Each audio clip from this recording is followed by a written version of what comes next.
Hi, my name is Rich. I use the he, him pronouns, and you're watching my YouTube channel where I play amazing tabletop role playing games with friends. This is Sunday as we are playing, and so it is for at least 2023 Marvel Cinematic Universe Sundays.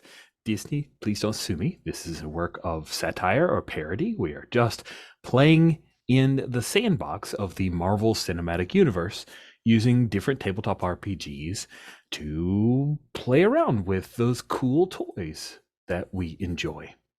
Although, honestly, like, do we enjoy it as much as we used to? If you read reviews of everything that comes out in the MCU, you would think that it's no good anymore, but it turns out that actually is. So, with that in mind, this is the Not the Guardians series. We are using the game Impulse Drive. Impulse Drive is a very cool Powered by the Apocalypse game. Oh, whoops, I forgot. Adrian Toon is the author, and he created, because he's in, you know, north or south, that he created the spine is reversed, so I have to put it in upside down so that we'll read left to right like everything else. Anyway, Impulse Drive is just really cool PBTA game that has some Forged in the Dark aspects to it. It is inspired by media like Farscape, uh, as well as Mass Effect and little bits of Star Wars and Star Trek even. And we're going to use that to tell the story of an auxiliary team of Guardians. So if you've ever read or heard of the West Coast Avengers or Justice League International, it's the not these aren't this isn't Rocket, this isn't Groot. This is another group of Guardians because the job is just so big, the galaxy is so wide that these are all generally new or new to the MCU characters. Now, let me first off, please understand this is taking place after Volume 3. Spoilers will abound. If you have not seen Guardians of the Galaxy Volume 3, the movie, we're going to spoil it for you casually with no malice. It's just I'm setting it after that. We got to mention characters are in certain places. So if you haven't watched Volume 3, it's streaming on Disney Plus or rentable and totally worth it. It's great. It's really good. You should totally check it out. So for the rest of us, Impulse Drive is a cool game with interesting playbooks, and I am super excited to see how this different mix of characters, lots of different tones. This gives me a little bit of like not Teen Titans Go, but like actual Teen Titans, where you've got several different tones mixed within an ensemble group. Is one of the things I think is really powerful about the Teen Titans as from the comic type deal, especially the original 5, right? Sorry, that's a DC thing. So let's stay in Marvel. Whoa, what am I doing? Let's go around the horn. And what we've done is everyone's created their playbooks. We've chosen a ship type because they all go gallivanting around the galaxy on the same ship. They are effectively going on missions as representatives of the Guardians of the Galaxy. They're headquartered at Nowhere, KNOW, Nowhere, the head of a dead celestial that has been made into a giant space station, as featured in the Guardians of the Galaxy movies. So let's have folks do brief introduction of themselves and their characters. Once all the characters are introduced, we'll circle back around snake order and have folks do like at least two hooks against other PCs. And once we have that all sussed and settled out, we will talk a little bit about our ship and establishing setup. So let's start from the right-hand side of our character keeper, heading towards the left. Greg, if you could intro yourself and tell us a little bit about your character. Remember, this is where I talked about the mix of tones. Yes. Bit of a divergence from tone. Hi, I'm Greg. I use he, him pronouns.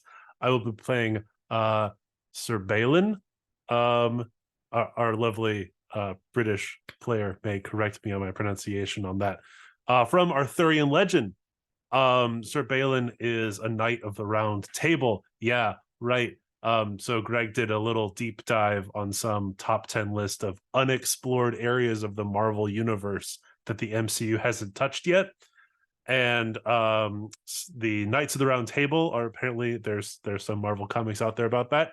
There's also Marvel comics about vampires that I haven't touched on that either. So Sir Balin, also a vampire. Um, there is some Arthurian tale. Yes, yeah, the vampiric knight. I'm playing the Mystic playbook. So the Mystic playbook is sort of a if this was Star Wars, a Force user. I imagine that's going to be somewhat tied into vampiric legends about superpowers that vampires have. He trops around in this lovely this is the British moon suit from some form of like retro futuristic uh, movie that this is from, and it's in some museum now. So that's his armored suit. According to the game, I have no armor, so it's not very effective. I do carry the Blade of Avalon, which is a blade that Sir Balin in some Arthurian legend draws. It's totally not a lightsaber. Let's see what else. I imagine that Hey, Sir listen, Balin, Disney yes, does own both these. So does own both of these. just so we know, like just to say it out loud, that is, if lightsaber sounds are made by mouth, it's the same level of risk for me. So go for it. Fantastic. I do imagine that Sir Balin is obviously a little bit of a fish out of water with the whole flying around in a spaceship, fighting aliens, all that kind of stuff. That said, I don't think he like just arrived at nowhere when this game started. I think he's been around a little bit. He has helped defend Nowhere, probably against the Hellspawn at some point. Probably had a great time doing it, and is now part of this new team. Interesting question about the great time doing it. Is he the kind of undead knight that has a great time? Like, is he a Thor kind of knight, or is he the somber, morose Green Knight movie kind of knight? Oh, I think that he had a. Ooh, that's a great question. Um, at the end of it, he has some solemnity and is very,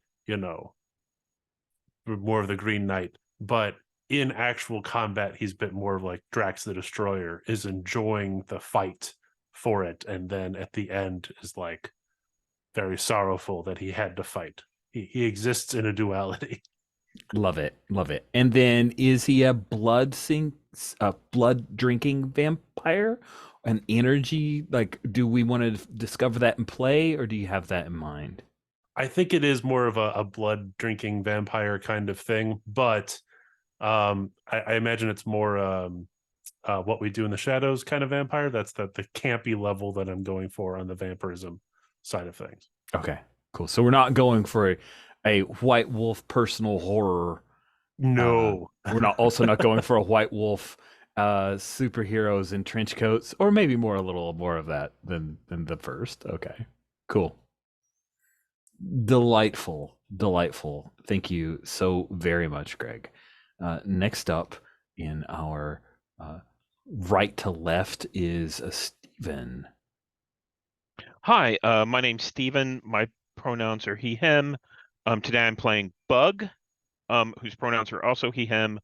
I I knew about Bug from like the early 80 comics. So Bug is from the Microverse, which is the same place that the Micronauts, like Acroyear and Baron Karza are from. If you ever had any of those toys back in the 80s. And at some point they were enlarged and they teamed up with like the Fantastic Four and they teamed up with other superhero teams. And in this case, Bug joined the Guardians to help them out, on various missions. Bug is very acrobatic. He has like a rocket lance or something like that, I think is his weapon. Um, which I rethemed kind of as nano blade kind of thing. And uh He's sneaky. I'm playing the infiltrator playbook. He's a little bit of a thief. Awesome. I look forward to seeing your interpretation of Bug, a character I did not know from Micronauts and only discovered when I was reading the 2008 comics just recently and getting ready for this. And Bug is pretty cool. When someone says comics and Bug, I think of a DC character called Ambush Bug, and that is very different from what we're doing. Alex, you're up next. Introduce yourself and tell us about your character, Hi, please. I'm Alex. I use he, him, and I'm playing Julio Bandex the Seventh, but you can also call him Julio Bandex the Seventh. He's very flexible. He is a action figure sized alien. He's been fighting the Brood along with the rest of his race and empire for some decades. I think just more of a kind of holding them back from encroaching through space in their direction. It's probably been quite harrowing. Though he does not go into battle as that size, he has a ship, which is he is within the large head shape thing, and then there is a body connected to the ship with arms, legs, which makes him basically proportional to the other humans or other aliens in scale. I get the feeling, I think he has some sort of, maybe not royalty, but he has some sort of rank within his species. Is a little bit like the World War One, World War Two, when you'd have like in the British Empire would have like the posh officer amongst the plebs. He has that kind of vibe. Maybe slightly less useless though. And what is the name of his species? With questions. Sorry. To be determined.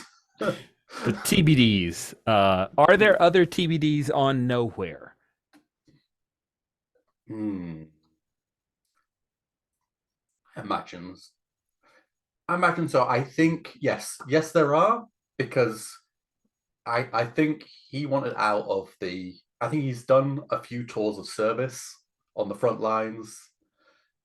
He's definitely experienced fighting the Brood, but it has taken its toll on him. And not that he really wants to admit that, he wouldn't admit that, but he kind of transferred to basically being a protector for the TBDs that live on Nowhere, the small colony. Oh, nice. One of the things I'd like. Sorry, go ahead. Oh, okay. So one thing I'm going to steal from the 2008 comic, Abnett and Lanning's comic, to throw into here is that the Guardians are on Nowhere, and we'll stay with the established canon that the Guardians effectively own Nowhere, because that was introduced, if I remember correctly, in the Christmas special, that they bought Nowhere. But I like the idea that in the comics there was a council that the Guardians really weren't part of, where the people who lived on there, they're like, well, we need to govern ourselves. And the Guardians are always running around doing crazy shit in the rest of the galaxy. So we're just going to kind of run things here. And occasionally there will be conflict between the council and the Guardians. And I like the idea of the TBDs having a person who's on the council. If you're cool with that, and maybe it's like a brand new thing. This is like slightly above a neighborhood watch, right? Because this is taking place a little bit after Volume 3, so this has to be all nascent type stuff. I'm good with that. And by the way, when I say action figure scale, I'm thinking like the classic Star Wars action figure size. We're not talking like G.I. Joe. Not G.I. Joe. Like that, yeah. Nice. I'm really excited by this. It gives me some very Men in Black vibes, which is all a good thing. Very good thing. Cool. Thank you so much, Alex. And last but not least, Brian, if you'd introduce yourself, tell us about your character. I'm Brian, he, him, and I'm playing the scoundrel, Edgar Prestine. Edgar is not from the Marvel canon. Edgar is from the, I guess, us playing Impulse Drive canon, because it was quite a few years ago. It was a one-shot. Impulse Drive was not a completed product yet, I don't think. It was still kind of being made and wasn't yet published fully. And I played a character, Duncan Prestine, who was also a scoundrel and was part of a crime family. And it was my headcanon. It was just a one-shot, so it never came out, that it was a crime family of clones, all cloned from, The Godfather. And so, yeah, when it came time to play this game, since I didn't really get to play Duncan Prestine as much as I would have liked, I figured why not bring him back, and then realized, well, wait, if Duncan's from a family of clones, I could just play a clone, and that would make the most sense. It makes the most sense to me, and I love it. It's great. Cool. So, Brian, you went last with the intros. You get to go first with handing out hooks. Look at a couple of hooks that your archetype, the scoundrel, has to offer to others. That's on the creation one. And are there any you would like to offer up or suggest to the others?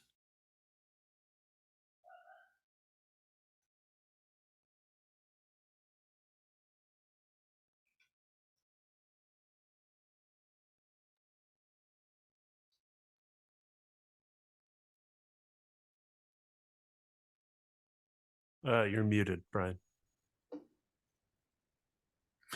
We can't hear you, Right. Brian. Yeah. Sorry about that. Blank is an easy mark. I'll wrap them around my smallest digit. Ooh. Who do you think fits for that one? Who did you want to offer it to? Or do you just want to see who's interested? Yeah, I guess, does that sound interesting?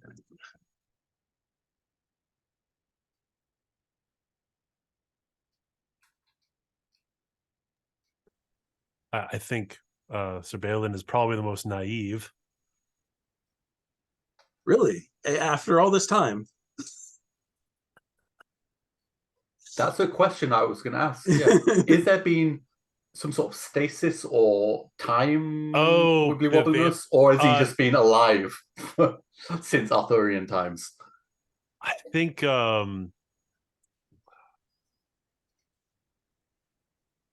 see, I was imagining that he was out questing one day, became a vampire, and then was like pulled forward in time to now.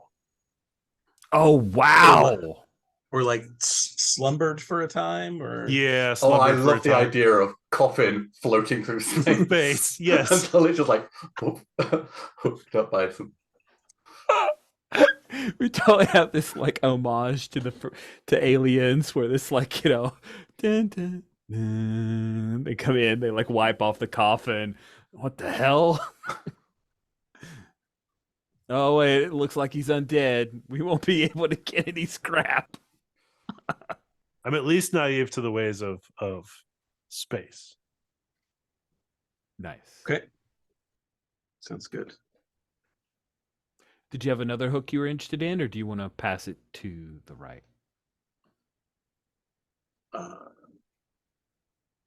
We can pass it. Okay. Next up, Alex, do you have a hook you'd like to? It feels a bit cruel to like pile on the vampire with is like a child to me. I'll teach them to be strong. And also, they're a knight and a vampire. That feels reasonably strong already. Let's have a little look. See what I've got left.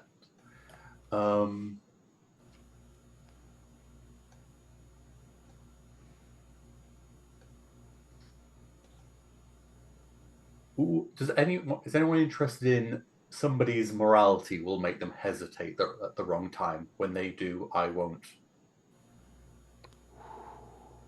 Yeah, that sounds great. I'll take that. Yep. Okay, I'm gonna Yeah. add that in.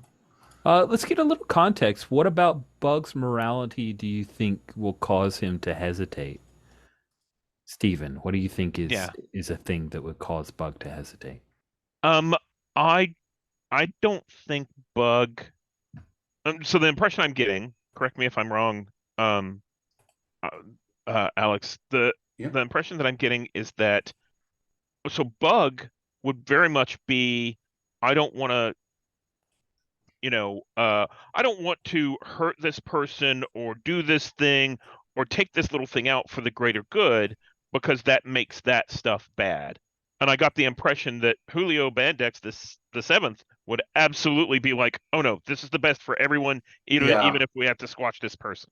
Yeah, it's your like moral naivety that's the issue to me. Yeah, I like Yes, that. exactly. By the way, Uh, the, I'm having a little struggle copying and pasting without just elongating the whole Cool. form. What are you trying to get? You trying to It do was the hook? Yeah, it was the hook. I'll help. It's the first one on the list. I think I got it. Okay. Thank you, Greg. and Rich, did that answer your question? Yes, thank you very much. That helps a lot. That helps me know Um, more about both of you. Yeah, I will do the same and pass along. So we get like a Yeah. pretty good So, spread. I think that puts me at Bug next, and I think I'm going to toss out. Um, um, Blank may be as devious as I am. I'll test their skills to see if they're worthy. And the person I kind of had in mind for this was Edgar. Um, would anyone else prefer that? I think that sounds great with Edgar. Yeah, that works Yeah? for me. You think Sounds so, good. Edgar? Okay. Sure. Cool. How do you imagine Bug might test, just so we can keep an eye out for that? Because hooks are an important part of the mechanics. Yeah, so one of the things that I noticed, if I'm not mistaken, yes, both Edgar and Bug have similar stats, as in their highest is Slick. However, I'm going much more towards the thief, acrobatic, dexterous Slick, and it looked like the moves that Edgar had were much more talky, convincing people kind of stuff. So the Yep. test that Bug would end up doing would be, whenever it comes down to it, is Edgar going to back up his words with action as opposed to just lying to make people do what he wants? Does that make sense? Hmm. Okay. Interesting. All right, and now it is time for Sir Balin. Um,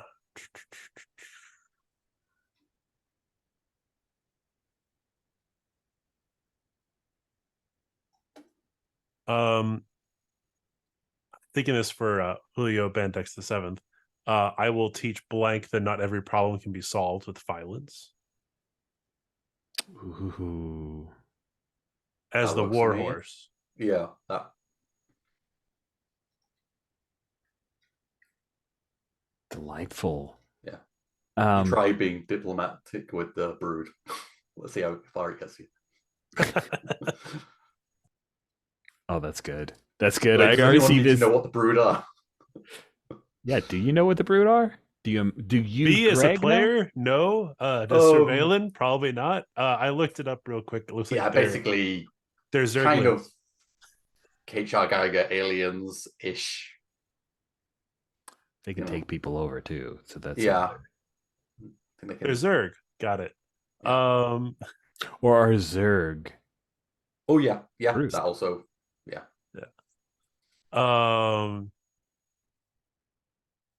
Very cool. But it doesn't mean I have to be right about Yeah. it. I'm probably wrong most of the time. So Do I go again and then we pass Yes, back? a snake order. So please go again. Okay.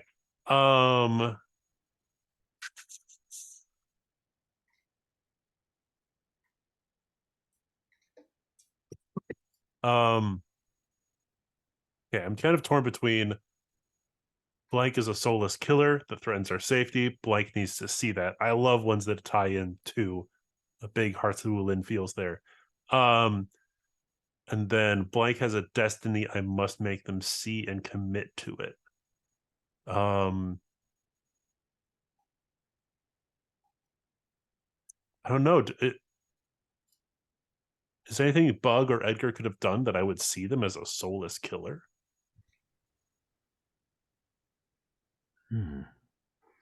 Otherwise, I'm going to think one of you has a destiny, which it also leads into the whole, knighthood thing. Oh, I like the destiny.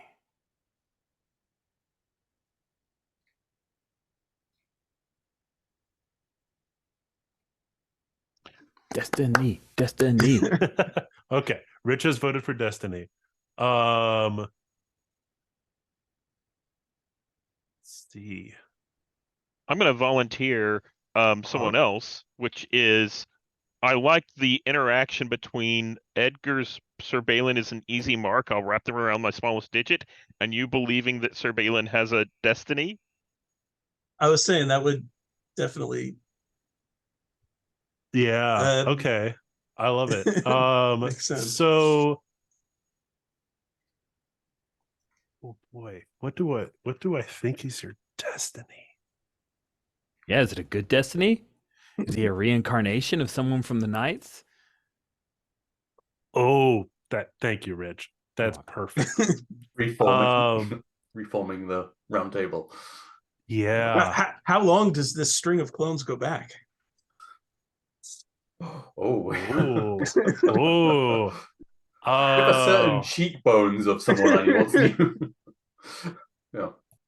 Yeah, I think I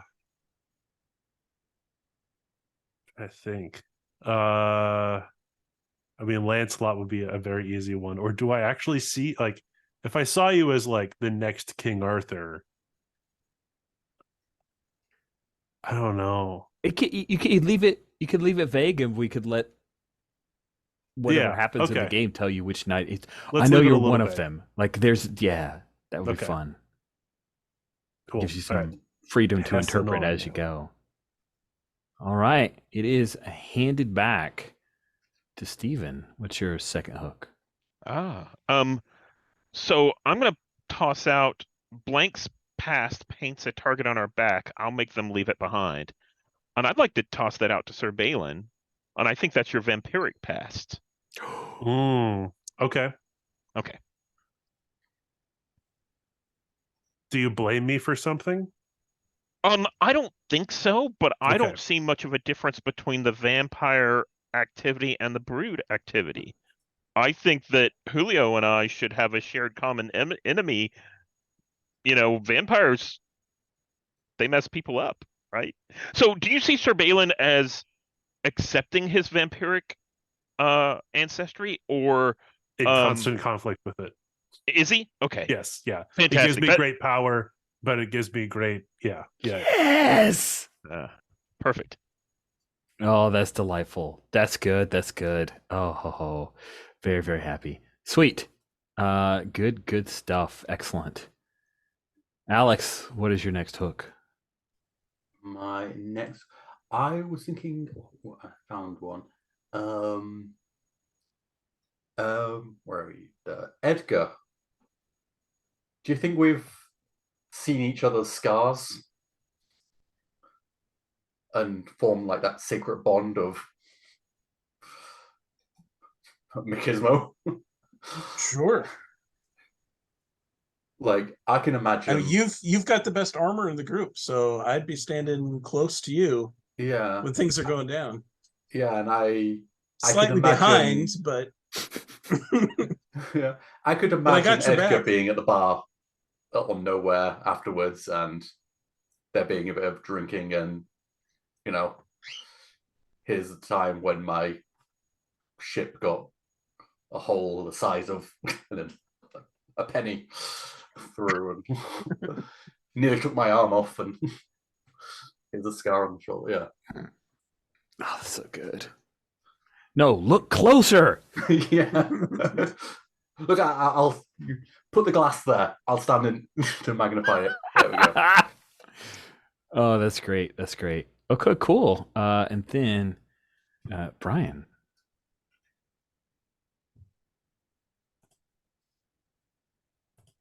So, I mean, my ones that have a blank for other PCs are either blank isn't a leader anymore. I don't have to take their orders.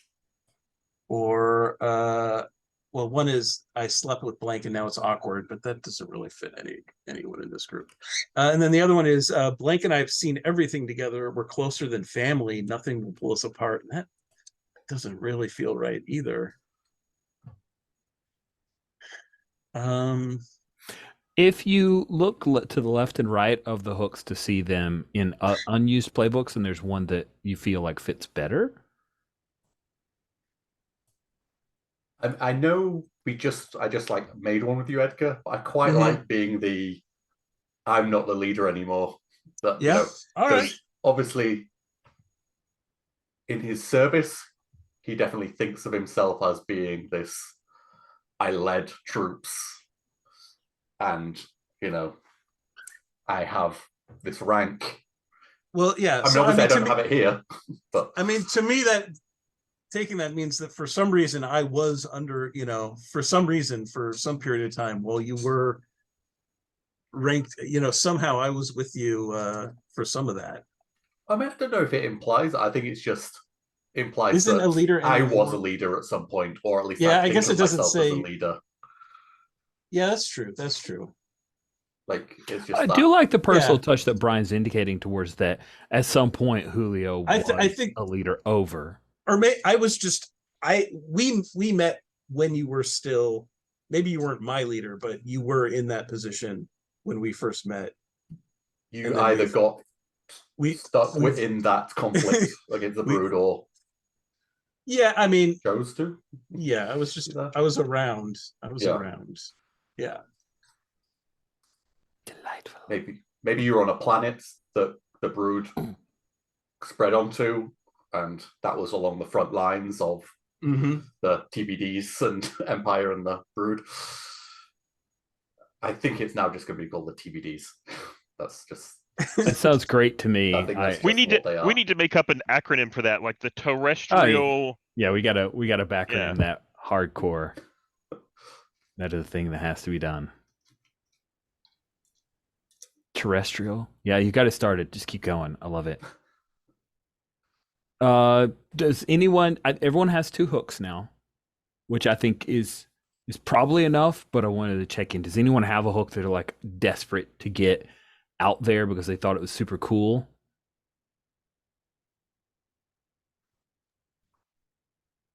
Everybody pretty satisfied?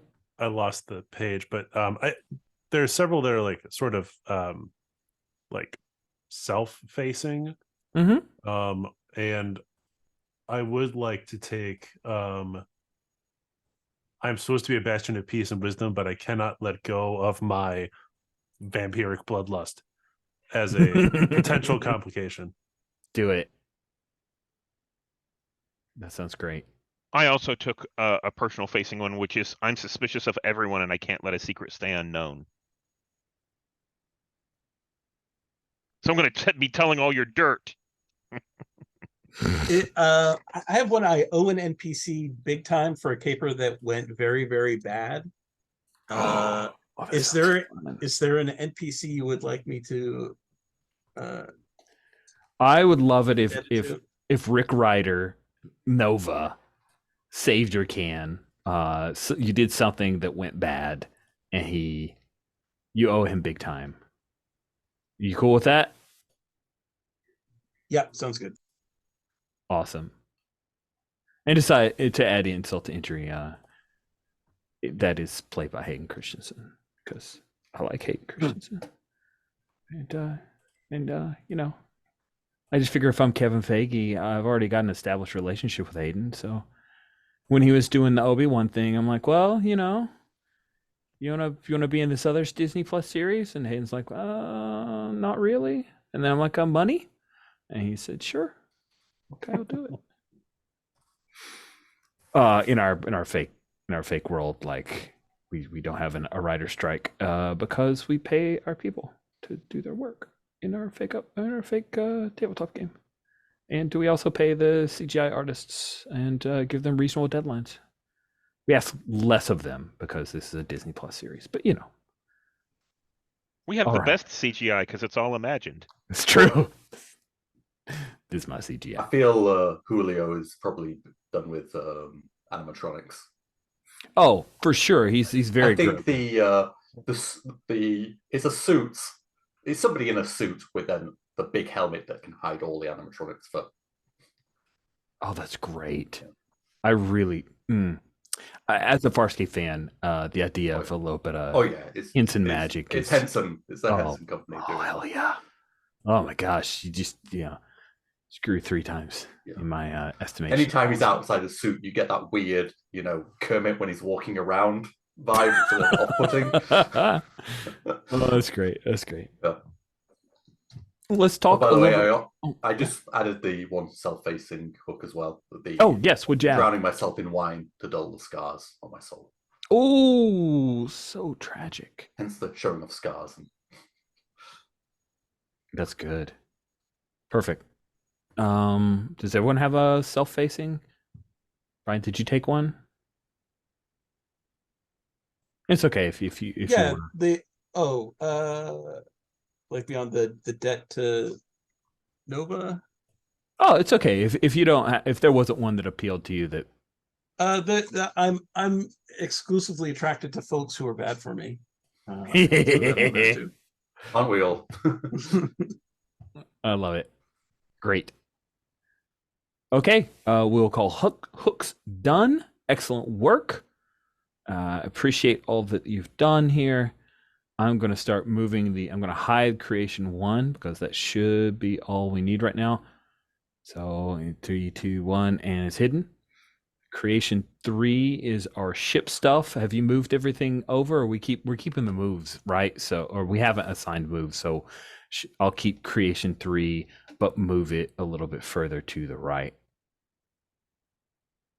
Yeah, we just there are some here. I'll do some hiding in this. If I can. Oh, I see a picture has been placed. I threw that in there.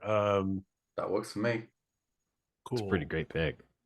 EVE Online has a group of ships that apparently pretty well match the aesthetic of the Marvel ships. Probably share a concept artist or something. So we'll do a brief talk about the ship. The ship is the Vanguard type. I'd like for each... So it looks dirty. Someone has already said that it looks dirty. Are there any other looks? Let's see. Brian, is there another look? The choices, of course, you can make one up because dirty was made up. But sleek, chrome, elegant, murmuring, smooth, sharp, functional, military, advanced, experimental, prototype, or spacious. Any of those appeal?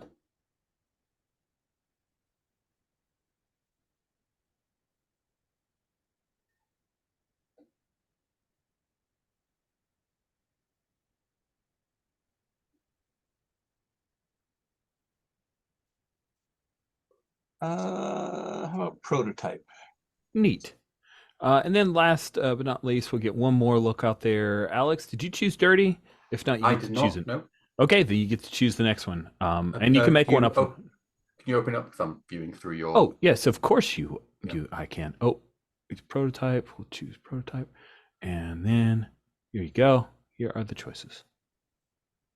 I'm gonna go with murmuring. I like that kind of Nice vibration through the ship. Nice. Very cool. For now, we will stick with the pick that's been chosen because it is pretty dope. There we go. So here is how our ship, as yet unnamed, you guys need to name it, but I'm not going to halt the game for that. You have a duty clock. When the duty clock is full, you reset it and increase your rank by 1. When you fail a mission set by your organization, the SM, that's me, I'm a space master, boss for effect, will tell you one of the following. Your failure has affected many in your organization and your reputation takes a hit. Reduce your organization's disposition by 1. Your failure goes on your permanent record. Reduce duty by 1. If duty is at 0, reduce rank by 1 to a minimum rank of -1. You guys are currently at the rank of -1. Now, this game is built on much longer play than what we will experience. So, is everyone okay if we just start to rank of 0? Because it feels weird that they would even give you a ship if you're rank -1, since you are the first Guardian's Auxiliary. And the disposition is 2. That is actually good. So, there are ship moves. Maintenance is how you fix stuff up. We're hit happens when you get hit, as you would expect. There we go. Spot repairs can be made in the middle of battle. Listing in space is the worst possible option. Ship, you have a hyperdrive. And I'm gonna.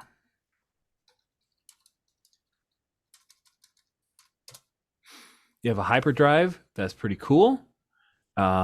And I think we'll go with the hyperdrive look for how the Milano gets around. You go into weird hexagonal thing, and it throws you forward in space, and there you go. So we will not have. While we're saying hyperdrive, I'm sure there's another name for it in the Guardians of the Galaxy Marvel Cosmic World. I just don't know what it is. Let's see. Any other things I wanted to talk through real quick? This is a neat little look at where everybody's stats are arrayed. I think that's pretty cool.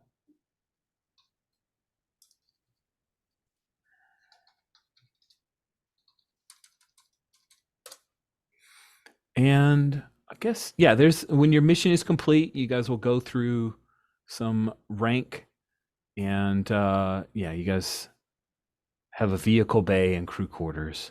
This is a bigger ship. I am saying right now, you have other folks, and okay, let me stop screen sharing. Has everyone played or know enough about Mass Effect for me to use Mass Effect to describe things? Okay. You've got a crew of NPCs. Until you guys push forward with advances, they don't go on missions. You go on missions. They're there to keep it going.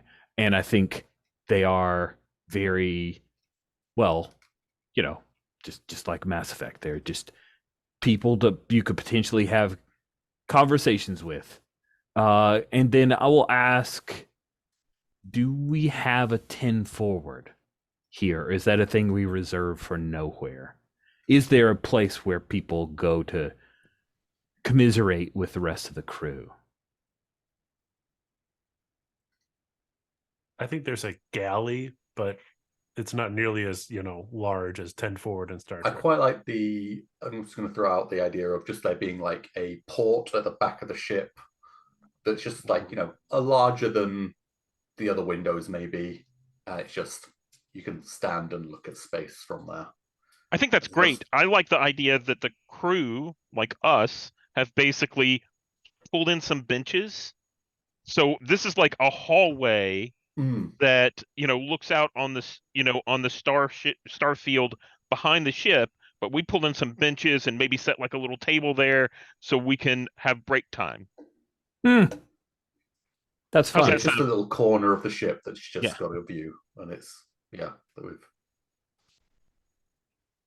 because I quite like that. It fits with the kind of my view of because we've got a prototype ship that's dirty. I imagine that means it's kind of like there's panels missing. It's got really good tech and interesting tech that's new, but it's not finished. It's a prototype. It functions, but it's there's bits that are just like cobbled together connections, and this will do until we make the finished ship kind of thing. So I think there'll be a lot of just make do with the space we've got. I like it. Over the course of the next few sessions, I plan on asking each of you to detail a member of the crew, probably before someone else interacts with them. Now, last question up for debate. are you effectively the away team, meaning you aren't on the bridge, right? You're just the red shirts that go down and do the crazy missions, or are you guys actively like on the bridge, flying this ship from point to point, and then you've got some, backups, the night crew that will come in and take over the bridge. You tell them they have the comm, and they go fly down for crazy missions. I like the latter. But So we're we in- are the principal, crew Yeah. and captain and all that. I Works don't for think me. Julio could take the other. Cool. And then I will warn you, there will be a point where I ask, and it's not going to be up to Alex, if there is another TBD on the crew or not, and one of the other of you will get to answer that question. So just be ready. Just be ready. Okay. We've named the ship the Lady Guinevere, I see. Thank you very much. Good work. I know there had been some pre-game talk. I'm glad you stuck with it. It's a great name. Good. Okay. So I wasn't sure what kind of crew we would end up with until you created them. And now I know. I actually want to start off with, well, let me check in. We're at a midway point. Should we take our bio break here? Give me a chance to like walk around. So let's do that. You guys are on the Guinevere. The establishing shot is the Guinevere traveling somewhere very quickly and coming out of your not hyperspace. I think there's a bridge, right? I'm trying very hard not to make this Marvel to Star Trek. So help me in that, because I occasionally am lazy, and if I go there, check me on it. So there's a bridge. Who is the pilot? Just so we're clear, in the ship moves, when you go into places, you roll with alien. And that means Edgar is probably not the best choice for a pilot for going into hyperspace. It's just like riding a horse if Sir Balin's doing it. It's true, he's very alien. That's kind of the navigator more than the pilot role, basically. Fair, right? that's Isn't it? fair. Person who, I mean, he's a creature plots of the in night, coordinates. and what is space but loads of night? So, cool. You come out of hyperspace, Balin. You program the coordinates, and so then I will ask again, who is the pilot? Because I interrupted that with more info. Who's the pilot right now? I don't think it's. I mean, Julio does not want to pilot a ship, piloting a ship. It's too many levels of pilot. Yeah. Sweet, Okay. Bug will do it. Bug is sitting at the console, and it's got all these switches and flips and like hand stirrup kind of things, and he's driving it around. Nice. And I think I'll borrow a little bit from the Milano in that it's not a bridge, it's like a big cockpit where there are these seats that you can all sit in, and you could potentially, as we saw in Guardians of the Galaxy, you could potentially switch over the comms and someone else could pilot. Each of the nav consoles that you're at could do it. So you come out, and we've got this huge view screen, you guys looking out, and you're entering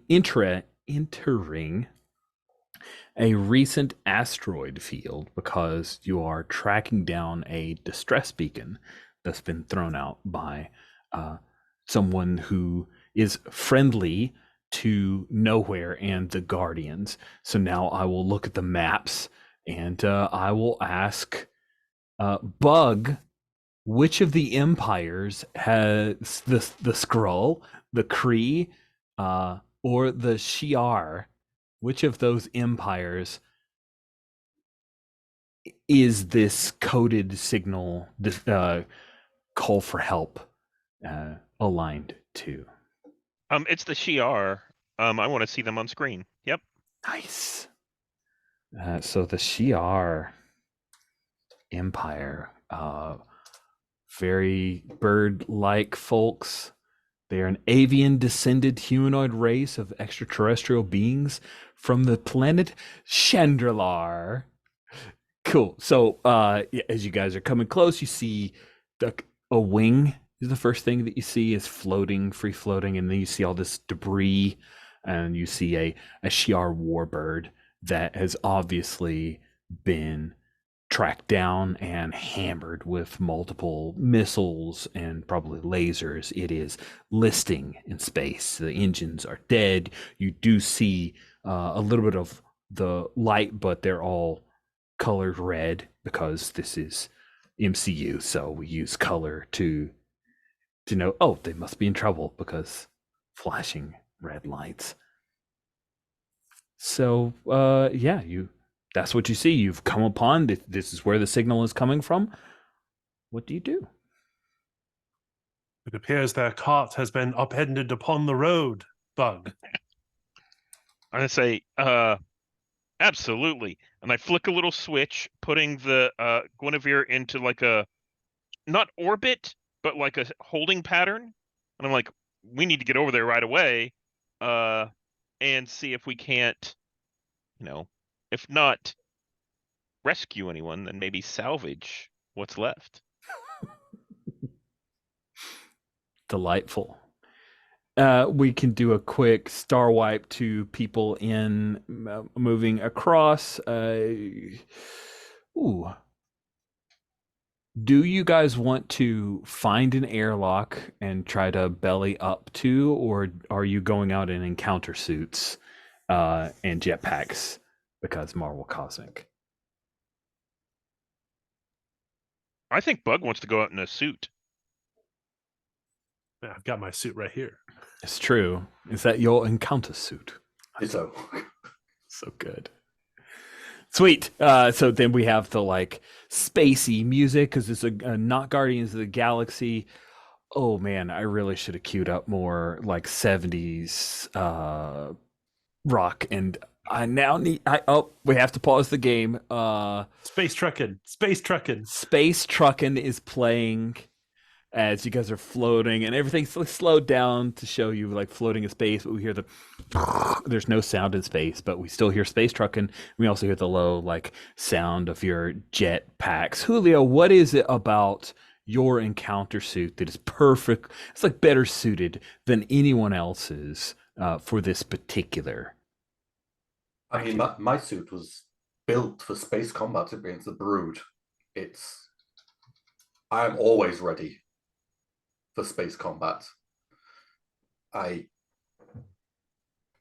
sleep in my cockpit. I don't drink in my cockpit most of the time because that can get messy. But I am always ready. I don't have to put on jet boots. They're there. It all part of the whole system. Sweet. So as you guys are flying past, you head past one particular part of the warbird itself where it's like venting into space. You see little bits of oxygen. You could probably go in through there if you wanted, or you can try to enter maybe near the cockpit area or take one of the airlocks. Where do you want to try to enter the ship? Well, if there's survivors, we don't want to vent what little oxygen they have. So yeah, I think we should go in the area that's already vented to space, enter through that hole, and then look for anything that still has viable atmosphere. And I think I'm going to try and slip in and do that so that I'm not noticed, but I'm looking for others and any sign that anyone else is there. Cool. Sounds like you want to scope it out. Sounds great. Yeah! Dice are hitting the table. A game is happening. Let me jump to our roller because I closed it accidentally. Calculating. Okay, so when you scope it out, you roll plus calculating. Yeah. Okay. And let me make sure. Now, one of the things in this game that I wanted to point out to folks is that if for any reason you feel a hook applies and would cause some conflict for your character, you can choose to roll with disadvantage. It is totally your option. So you don't have to, I don't say you have to roll with disadvantage. You choose. I can say I think maybe this hook applies, and if it would impair you, you would roll with disadvantage. Why would you want to roll with disadvantage? It's XP on a miss is the main reason. So Okay, so in this case, I think I'm just scoping things out, and that is a 7. sweet. I get to ask a question. You do. On a 7 to 9, your perception is a little dull. Ask one question.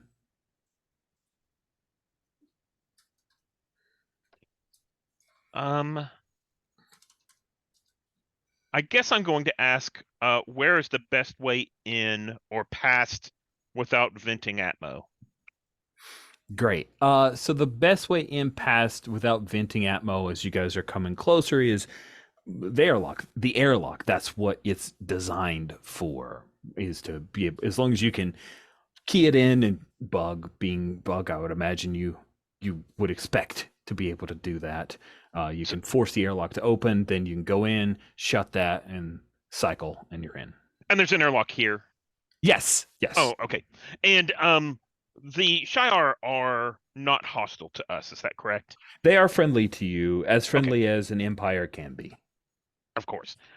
So yeah, I think I go through and I work through the little key panel and everything, and some like text comes up that we can't read, and after a little while, the door kind of stutters open a little bit, and then we had to pull it the rest of the way, and I'm like, everybody in.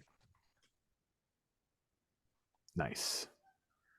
I gotta say, some of the designs I'm looking at of Shi'ar Empire spaceships is not as exciting as what. Oh, there we go. There's one.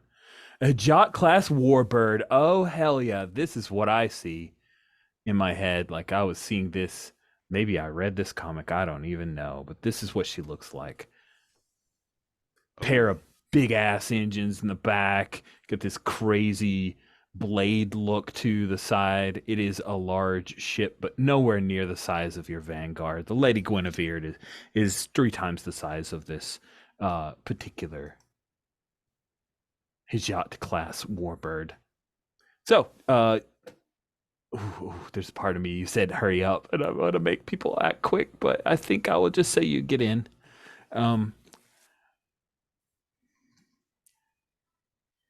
So you guys cycle the airlock. There is gravity here, but it's Shi'ar level gravity, which means that it's like moon level gravity. They like to be able to like skim across things and use their avian nature to travel faster. Does Julio have the like mag boot thing going on, or No, it's basically, it's almost like his head is what's propelling him, because, or not his head, but his ship. And nice? you'd probably get a good job, lad. And as he just pushes past you, because he's gonna assault rifle in hand, just take the lead.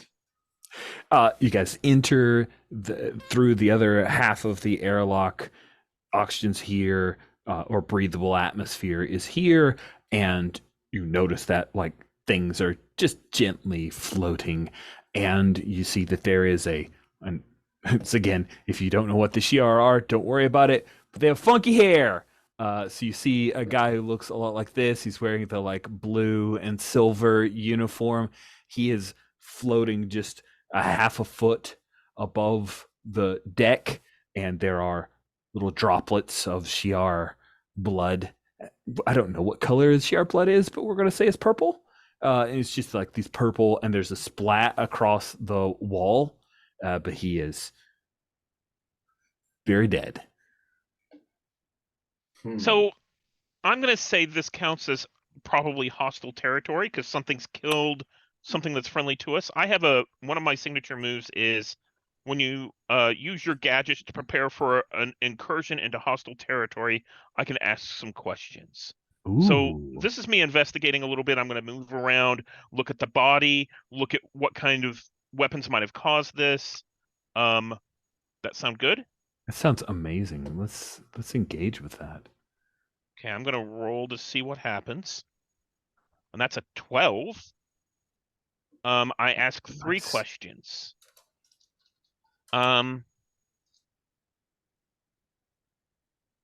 So my questions are things are where are their defenses and security strong? So in this case, what I'm looking for is who attacked. Let's see if there's a question that's good like that. This is where is the target normally located? That's a better one. Where whoever did this, where would they be? Does it look like they came in and hit and left, or are they still here? Cool. Okay. So you look around for a bit. You were able to access the Shi'ar technology. Maybe you pull up a few logs as Julio has cool battle rifle keeping track over you. And in the logs, you see that just before things, just before the time lock of losing losing atmospheric pressure, there were explosions in the engines. And then there was a record of another ship encroaching. Then they were hit by photon missiles. And then there was a boarding party. I see. But no idea about whether or not that boarding party is still here. There is no log of the boarding party has left. Correct. Okay. Second question. But they showed up in a ship, and we didn't see that other ship. So yeah, but they attacked first, and then the ship came up. So maybe they're not visible. And this is an asteroid field. Maybe they hid. So people are smart that kind of way. I'm going to point out. Next one is, who do I have on the inside? Are there any Shi'ar still, alive on board? Oh, cool. I like that. Yeah. So yes, well, there are no updates to the event log. You're able to pick up that there are several life signs on board. It appears that they have all moved to the bridge. It's a more secure area, and yeah, you even get that they're trying to disengage the locks because the bridge can actually become a shuttle. Ah, nice. And then the last question I think is, where are their defenses and security weak? So where have they been hit? Oh, yeah. So when engines were taken out, the drain on the power was significant, which made their shields weaker. So their weapons weren't touched. They barely got a few shots off before it was where the situation where they are now. Does that feel like a fair answer? Yeah, absolutely. So I tell everyone, I think I tell Julio, because Julio's not the leader, right? There's some tension there. So I think I turn to Julio and I say, Julio's our fighter, right? Obviously, you need to go in and lead the battle. Fighter. Yeah. He's all round. Yeah. So I tell you all about where I think that the Shi'ar are. So that would be where the striding off towards the cockpit straight away. Yeah, and I think you can finish your sentence as I go. That's where the alert is coming from. The we need help alert. And then their defenses were taken down. They only got a few shots off. There might still be people on board, and I think you're striding away as that kind of trails off. Nice. Civilians to be rescued. Sir Balin, what has your approach been? You've been pretty quiet. I'm curious what's Balin doing on this Shi'ar ship. So as Julio storms off towards the cockpit, assault rifle in hand. Good Esquire. Good sir. Oh dear, dear, no, no, no. If you're coming, come. Well, you're about to confront them with your rifle. That is the plan. Dear, dear. No, no, no. We should let young page Edgar introduce himself. Ooh. Well, I mean, we can definitely say hi and make sure who's friendly and who's not before we start shooting. But I'm fine with Julio standing in front. Sir Balin, These fine people have been through so much. Must we confront them with firearms? Yes, yeah, lad. They I'm sure that they are used to a warrior stance, a warrior greeting. Do you want to insult them with the words and such? Oh, I hadn't even considered that. And he does touch the blood that's floating in the air a little bit. I was 100% going to ask that question. Runs Thank it you. between his fingers. It's got a nice purple viscous, like a Chianti or something. It's good. So Edgar, it seems like you've been thrust to the fore and to have to perform. What's your plan here? You guys are, I imagine you kind of came in from the port is left, so starboard side of the ship, which is mostly intact, came from the airlock, and then you head up the neck of the warbird to get to the bridge. What's Edgar's plan?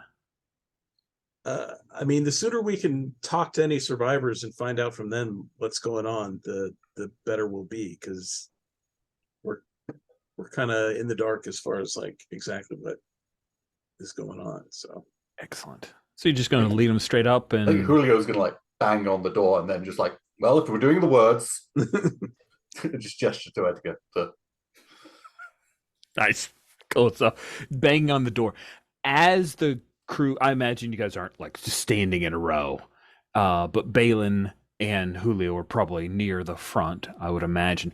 Balin, as Julio starts banging on the door, let me ask you: when you're in the presence of powerful sorcery, what does that feel like to Sir Balin? Oh, it's a terrible pit in my stomach. It feels like the worst bout of indigestion when I had such things. Oh, so it has been many, many centuries since you knew this feeling as it's at its original point, but still, you've probably encountered sorcery since that point. You get the sensation of that pit of your stomach, that indigestion, indigestion, that if you ever could stomach a Tums, you'd want a Tums feeling. I draw my sword. What does your sword look like? It's a fairly simple thing, being a medieval sword. But it's shiny, silvery. It's not overly ornate. Nice. Bug. I don't think Sir Balin draws his sword often unless he means to use it. I'm going to hide.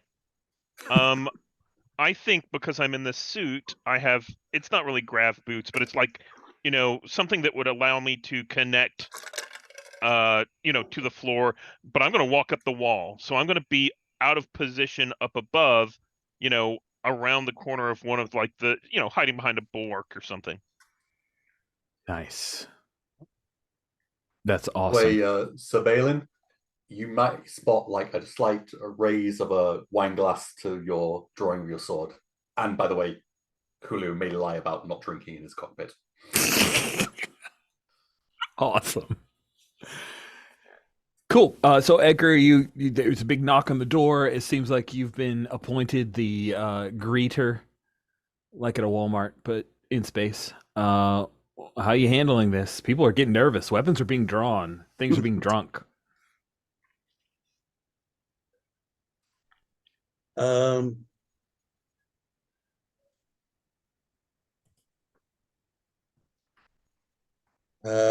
Yeah, hello. We are answering your distress signal.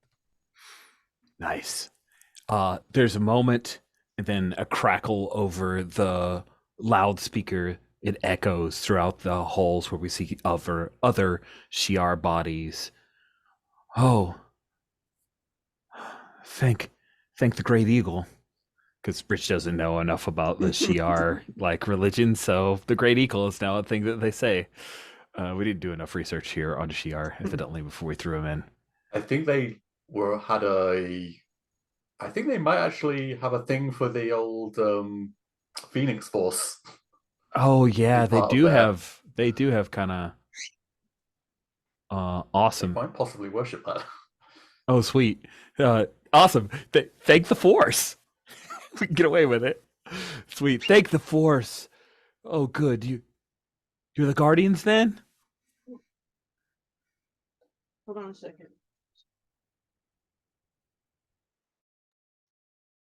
Oh, Brian need to step away. So I'll step in. I'll be like, yeah, we're the Guardians you're gonna get. I mean, nice. It'd be great if we were on the first team, but they wouldn't take us yet. So Not the time, Bug. The door opens up and you see that there are perhaps a dozen Shi'ar. They've set up a little bit of a triage station where several Shi'ar who have been very obviously wounded are laying on the deck. There is a group of 3 who have slid into the seats and are trying to seats for in the bridge, and they're trying to disengage the locks. And there is an attractive sorry, I just found a cool site of various Shi'ar things, and there is something called a Shi'ar Elite. And maybe I said attractive a little too soon, but there's someone named Deathcry.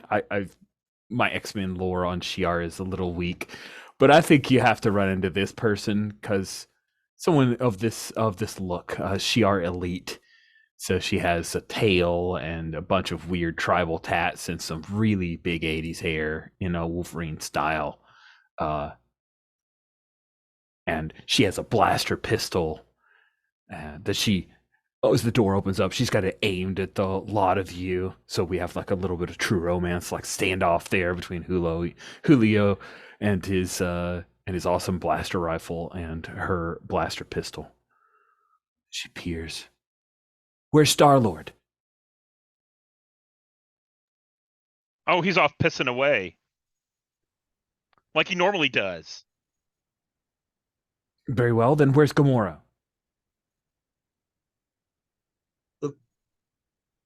We're Who even are you people? there's more Guardians than just them. Sir Balin taps the little Guardian logo on the spacesuit. She peers and she says,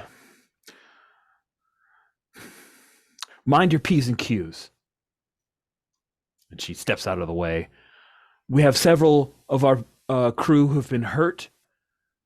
The invaders may still be aboard. We're unsure. They use technology we've never seen before. So you don't know who attacked you? We do not. We were Got on a description? mission. They were cloaked figures. I was able to destroy one of them and they dissolved into nothingness. Hmm.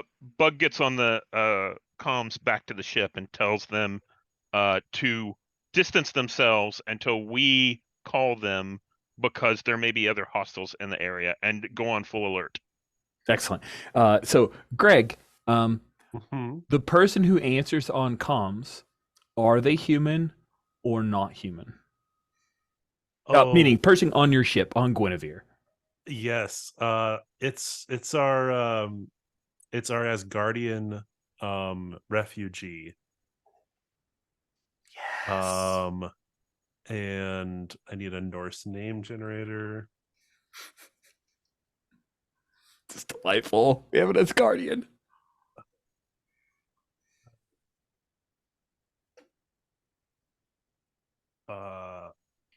It's two. Halvar, Andor, Hava. I like Hava.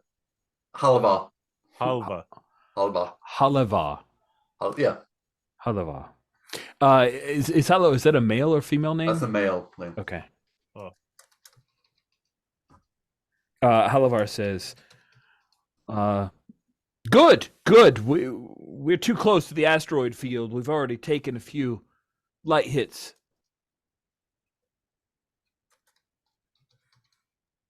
I'll pull her back.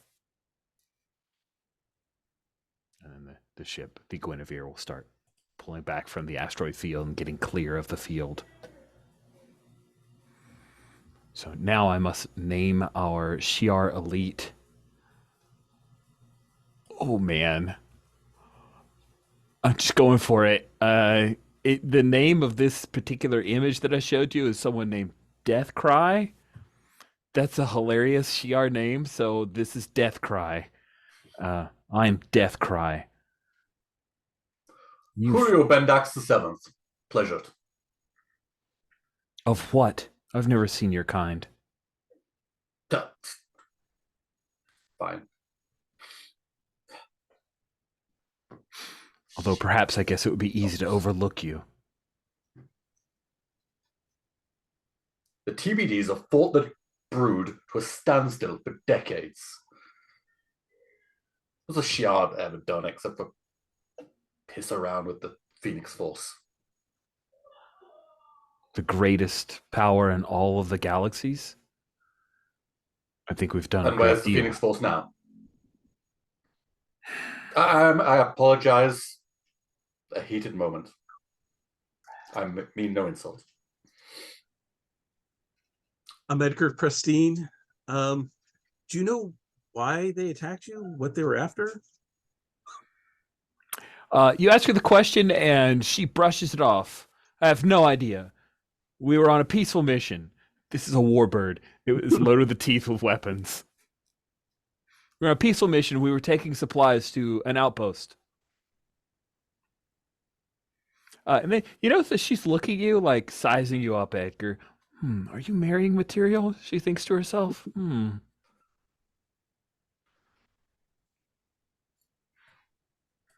Well, I mean, you're shipping. Is there any chance of getting it operating, or do you need to transport over to our ship? How many survivors are there? What you see is all that we have left. We have particular beacons, and when a Shi'ar life is snuffed, the beacon no longer emits a particular sound that is only heard by our superior hearing. Can I ask just one question of Edgar? How distracting are Death Cry's dead black eyes? I mean, just... I'm just thinking, yeah. Somebody bad for you? Somebody called Death Cry definitely falls in. She does seem to appear on the radar of bad for you, for sure. Well, I mean, maybe we should evacuate everyone as quickly as we can if we don't know who attacked or when they might return. Right, but I mean, they're trying to escape in their shuttle. I think it would be much better if we left the ship behind. Going through hostile territory and evacuating all these people, it might be better if we can just get their shuttle off. And I'm going to start working. I'm going to start seeing if I can help with the electronics to detach things, to get it to detach. Sweet. So, just so we're clear, it sounds like Julio was saying, "Yeah, coming back to our ship." The Bug is saying, "Yeah, let's let you guys go off and do your thing." Balin, the presence of sorcery, like your eyes are just a little watery. What is this Yeah. feeling? Do I get that off of a certain person in this room? Oh, it sounds like you're trying to scope it out here. Yeah, or I'm staring into the abyss. It's one of the two. Oh goodness, if you want to stare into the abyss, I will never say no to that. Because you know what happens? Sometimes the abyss stares back. I will scope it out. I will. Okay. And I'm looking for symbology. That's Damn, sort of now what you mentioned into the abyss, it does seem appropriate. does it? Okay, let me see. When you stare unblinking Oh yeah, into the abyss, forgotten looking knowledge. forbidden or forgotten knowledge. Yeah. I think Okay. that's the better. You're wise in the ways of such things. Good job. So I think Sir Balin, if anyone's looking, his eyes kind of roll back a little bit in his head. And it might look like there's just something stuck in his eyes from his visor and his helmet. But yeah, I think it suddenly his vision we get the camera change to a world of swirling blood around him, because that's what the abyss looks like to him. I love it. Note, the abyss can look different to everyone. You know, everyone has their own abyss. You don't have to have a bloody abyss. It's okay. It just seems appropriate for Balin. Roll with alien.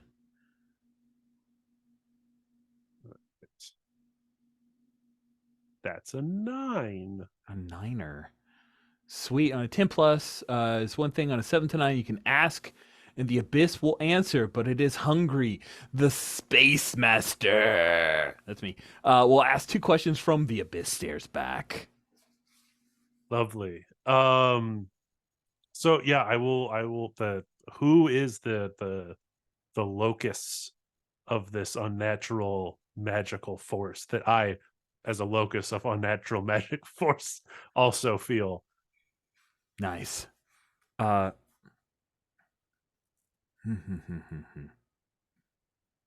long ago was it that you encountered the shape-shifting sorcerous creatures known amongst the galaxy as the dire wraiths?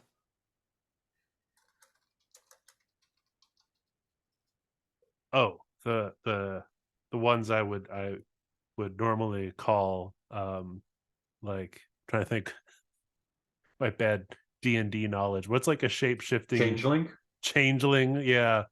Like a fey creature. Yeah.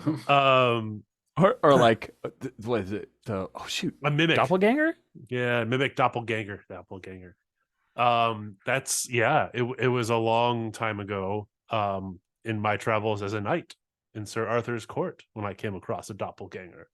Ooh, Now, of course, they call them something different in space, but it was definitely the same thing. nice.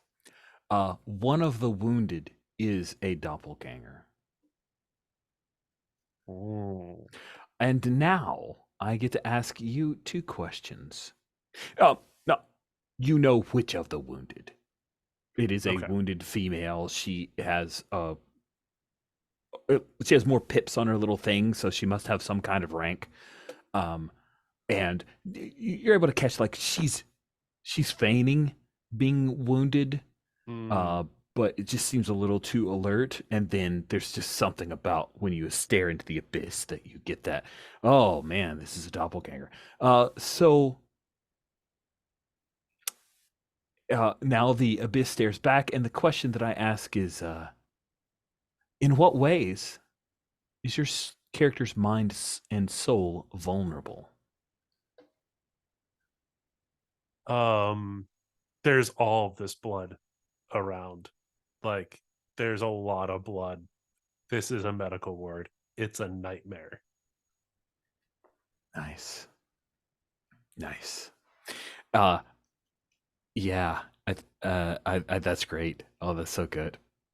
What faint hope does your character cling to?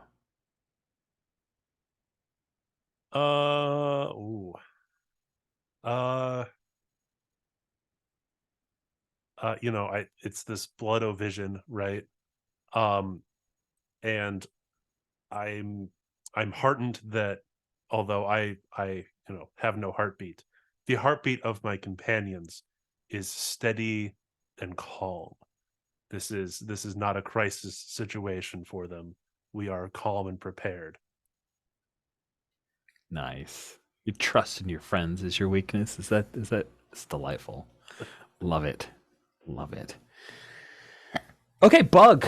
You were trying to help these guys out in disengaging the locks. There's some overrides that have to be entered, and you're going to have to bypass that in order to free things out. Let's see.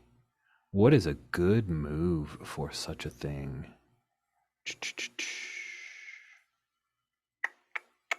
Oh, wow. What is that?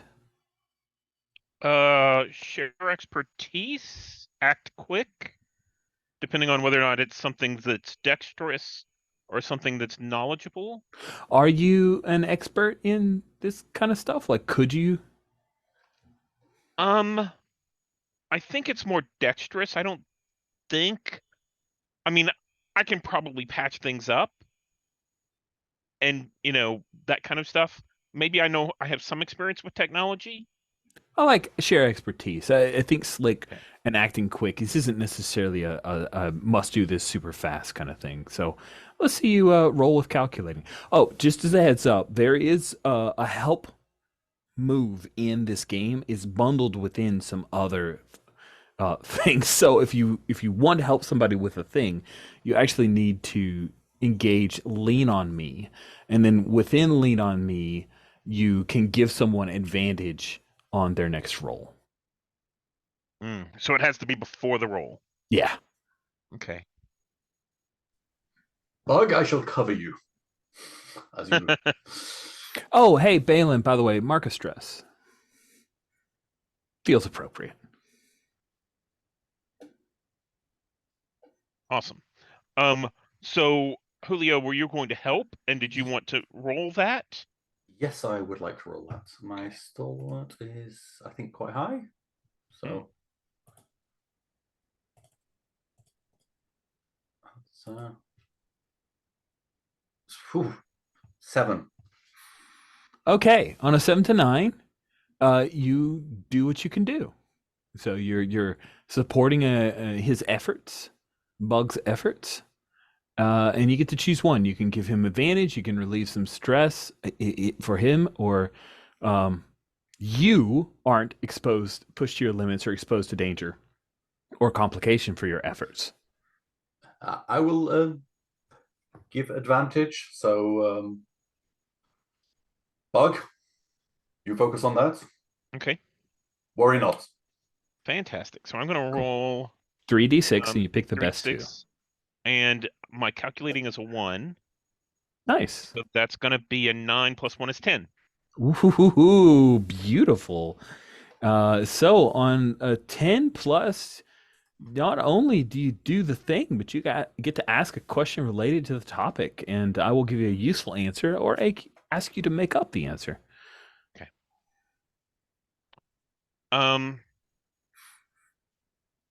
Why were so these are the experts. So my question is, Mhm. these are the experts in the ship. Why were they having so much trouble disengaging it? I mean, they sent out a distress call, and we got here in time, and they still haven't been able to disengage this. Yeah, it's because you realize the 3 who are here, they are ensigns. They are green as all get out, and they didn't know the codes to bypass these locks. That whoever was the last to go down that had the codes put this ship in lockdown, and you've just overrode it. Great, and so I'm basically I treat them all friendly, and I tell one of them, I don't enter the codes myself once I figure them out. I tell them enter these codes so that it looks like so that they're helping, right? I'm making buddies. We're all going to be friends here as we disengage and take off. That'll be great. Nice, nice. And I think Deathcry has sidled up to you, Edgar, and she says, "Oh, it seems that we are able to progress forward. Would you travel with us?" Yeah, I mean, my invitation over to our ship stands. If you- No, I think it is Yeah. better if you remain here. Sorry. Balin's coming over to interrupt Edgar, and she says, "Oh, though my Shiar battle name is Deathcry, you may call me Shara." And she like actually offers her hand to you as Balin's like a little wigged out. She's just ignoring him. He's just some weird guy in a suit. Well, yeah, I think it's probably best that our ships travel together until we know we've gotten somewhere safer. Yes. Yes, I would like that. I am the highest ranking officer here. And she draws herself away to go over to talk to Bug and the ensigns to figure out what's going on, to get a status report. Balin, Edgar's finally been freed from Thank you. Deathclaw's clutches. Have I told you of the story of my great fight with the witch of hold on, Hedon on the Wall? It's a town in Northumbria. I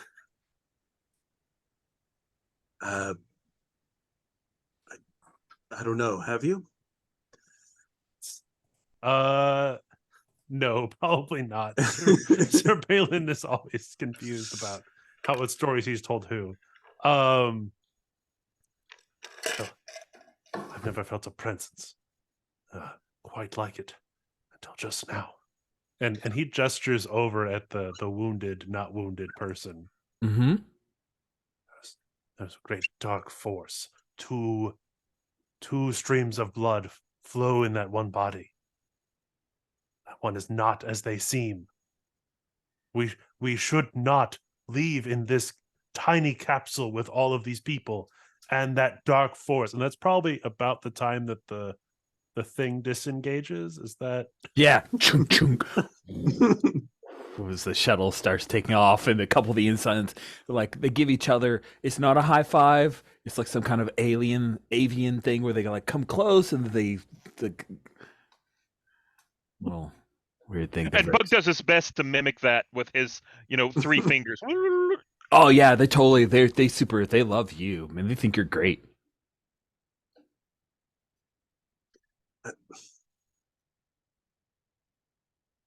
What are you saying, Sir Balin? That's not a crew. That's not a crew member. That's one of the attackers. Yes. I'm afraid we are trapped in here.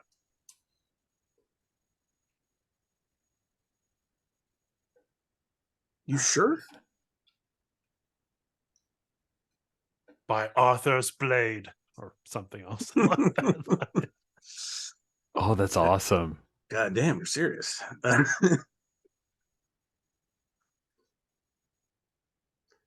Does Sir Balin resort to by Arthur's blade a lot?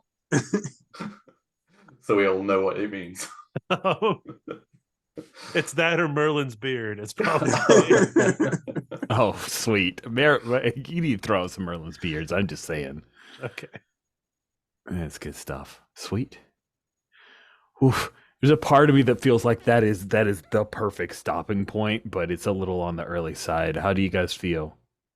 Are we good stopping at that point with you heading out in the Shi'ar shuttle to try to exit the asteroid field with dangerous folk aboard?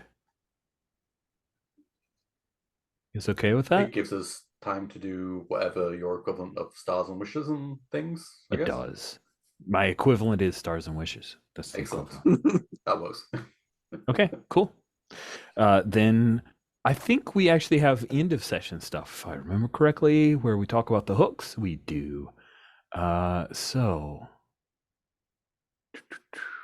advancement.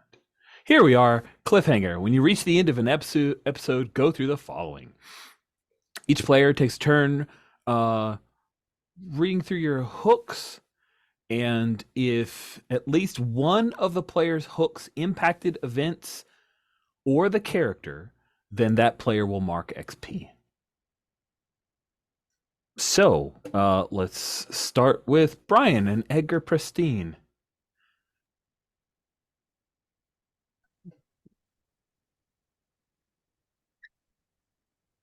Yeah, I don't think I tried to manipulate surveillance in any way. Julio isn't a leader anymore. Yeah, Julio didn't give me any orders. So I guess But you the didn't defer attraction to me to with Well, that's proper true. deference. Right. I do feel like Bug turned to Julio and said, "Here's the report," and you kind of took over and said, "Here's what we're doing." For And sure. Julio did notice that. Oh, man. We even saw, Okay. like, at the bottom, it says Julio noticed this. Julio will remember this, yeah. Julio will remember this interaction. Yeah. And also, I do think that Death Cry hitting on you distracted you quite a bit. And Sir Yeah, Balin wasn't able to definitely. deliver his dire warnings of a story that he'd never shared with you before and how close it is to that. So take an XP for that. What about Alex for Julio? Any hooks that you feel like we got to apply to the fiction?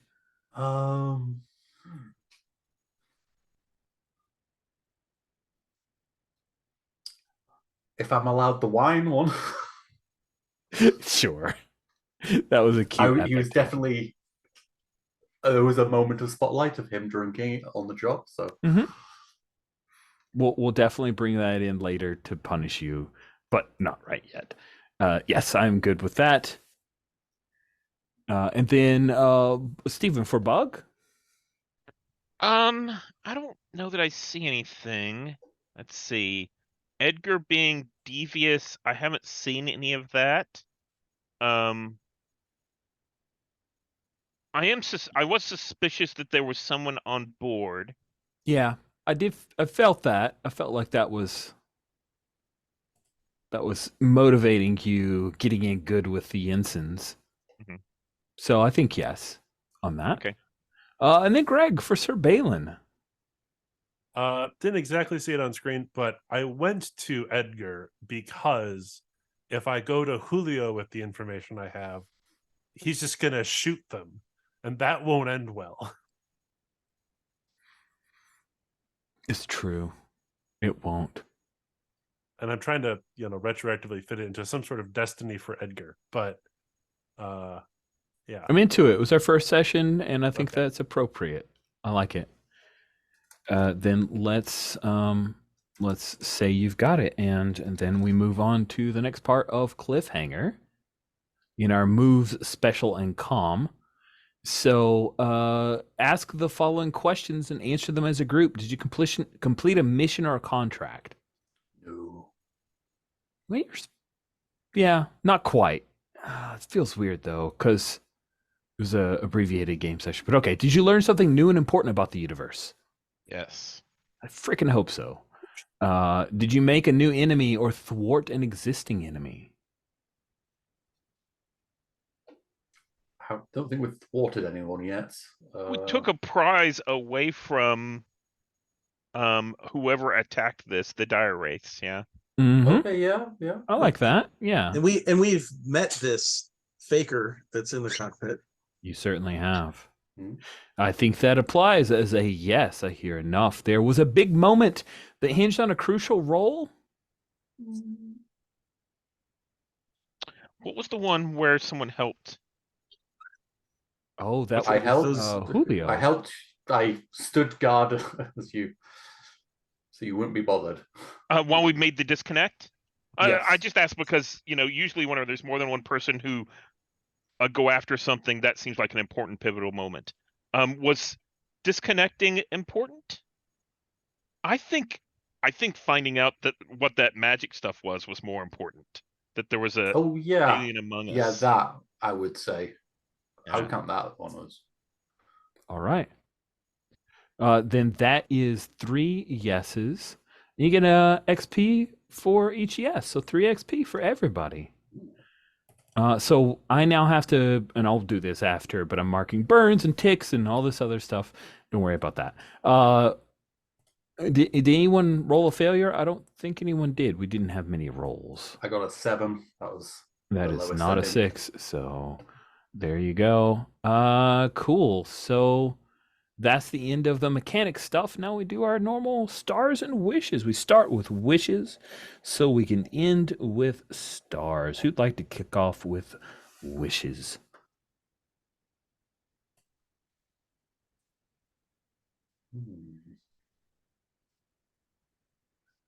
That I, as space master, can work to ground. Get to be the master of all space, not just a game or a dungeon, but space. Well, I mean, this feels like something that will happen, so, but I will say it anyway. Since I'm a warhorse, I want to shoot things. I want to blast a thing with my blasty things.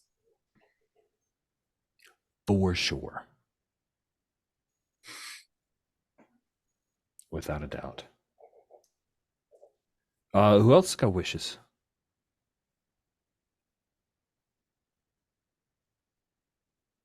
I'll just throw it out there. It's actually kind of from one of Steven's hooks, but I look forward to the fallout of my vampirism painting a target on the back of our entire group from somebody. That will be very interesting. Yes. Yes. This dire wraith knows of your thirst, your inhuman desires. Maybe she's going to cause some trouble.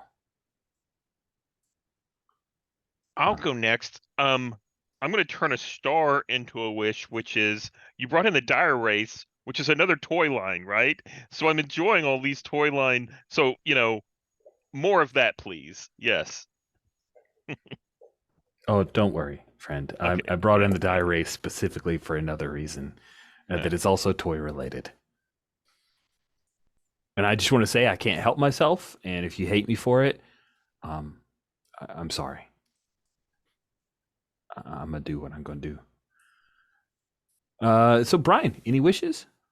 Yeah, nothing specific. I'm just looking forward to spending more time with all these characters. Excellent. Your last with wishes, so you get to go first with stars. Did you have any stars, highlights, moments you enjoyed that you wanted to throw out there?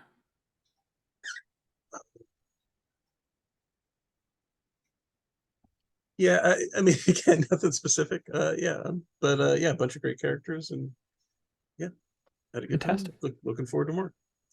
Cool. Steven, what about you? Any stars? So many. I mean, I love all these characters. Like I think you may have said earlier, I get very much Men in Black vibes from Julio. I love the, small little alien inside of a big battle suit being our big, warhorse. I want to see more. Again, like Greg said, I want to see more of the vampiric stuff and how that causes issues. And I'm just looking forward to seeing Edgar smooth talk his way through stuff. So yeah, very good. Greg, any stars? Yeah, lots of stars. I think that's the fastest anyone's ever built a ship ever. Because we just kind of went, it's got a name, it's got a thing. We'll figure out the details later, which I enjoy. Yay, us. Yay us. Yeah, no, just a great group of characters. I'm enjoying I enjoy and I look forward to conflicts with Julio about exactly how to apply violence. And I loved Stephen. I loved I'm gonna hide. We're opening up So- the door and we're all up against the front of it. And then I'm looking forward to how Edgar and Deathcry all work out. we're already shipping them together, even if Edgar maybe isn't. So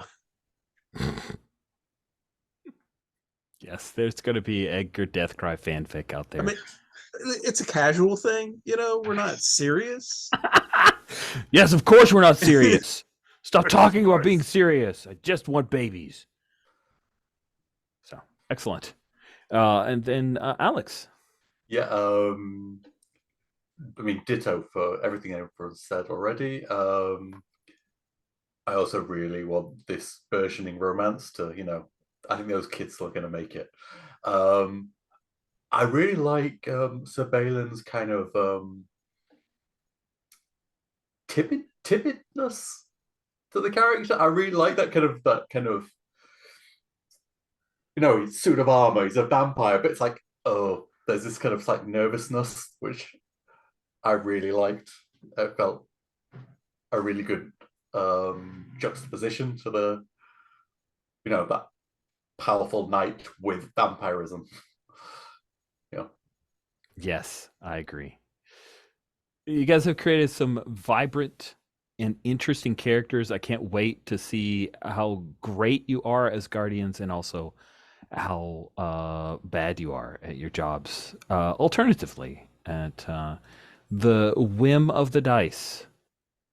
So with that, we'll bring this session to a close. Thank you all so much for playing. And here we go.